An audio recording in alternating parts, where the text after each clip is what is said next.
ভেঙে দিয়ে নতুন শাসন ব্যবস্থা তৈরি করার নাম হচ্ছে সেকেন্ড রিপাবলিক।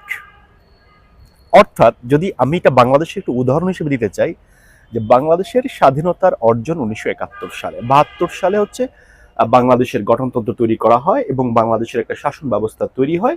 সেটা 2024 পর্যন্ত যেহেতু চলেছে, 24-এর আগে বাংলাদেশে বড় কোনো রেভলিউশন সেরকম ভাবে কিন্তু হয়নি। যদিও হয়েছে আসলে।